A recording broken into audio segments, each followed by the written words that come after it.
Greetings, my name is Dr. Kevin Baxter, and I specialize in analyzing military expansions and imperial ventures through a purely geopolitical lens.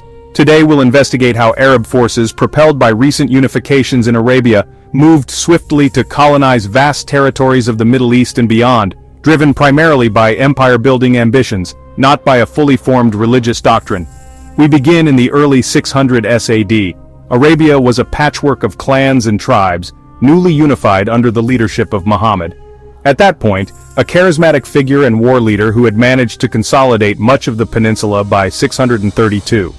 Now, it's crucial to understand, the Islam of this era was not the fully codified religion it would become centuries later. Upon Muhammad's death, his successors, known historically as the Rashidun Caliphs, took charge.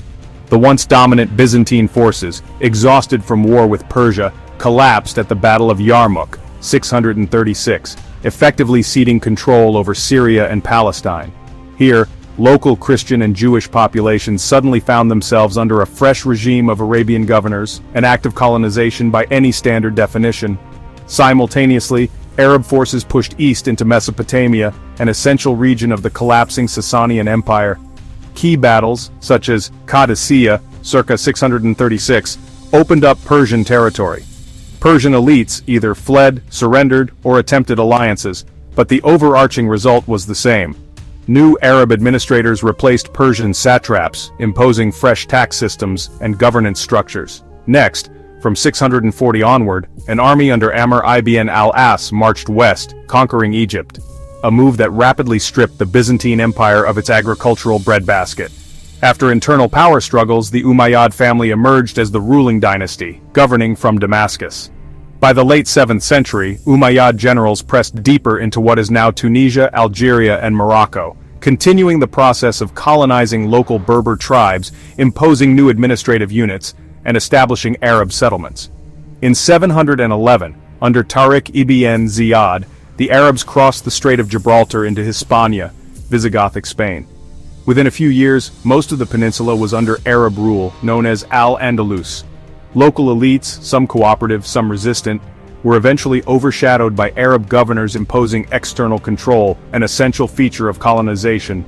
Meanwhile, the Umayyad armies traversed eastwards into Transoxiana, Bukhara, Samarkand, exerting authority over Silk Road nodes and further consolidating imperial power. Attempts to invade further into Gaul, modern France, encountered formidable resistance, culminating in the Battle of Tours, 732. While symbolic, this standoff primarily signaled the logistical limits of the Arab Empire. In subsequent centuries, Arab forces and related dynasties controlled Sicily, 9th-11th centuries, and various enclaves in southern Italy. Throughout these centuries, it's essential we do not mistake the label Islamic expansions for a homogeneous holy war akin to what some might imagine.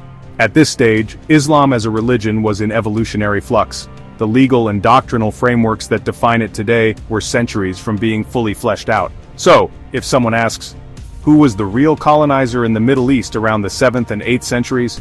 A straightforward historical answer points to the Arabs, who imposed new governance structures, forcibly subdued indigenous populations, and ruled an empire that stretched across 3 continents. Thank you for watching. In analyzing these conquests under the lens of colonization, rather than purely religious fervor, we see a story of power, ambition, and transformation on a colossal scale, no different from other empires in history.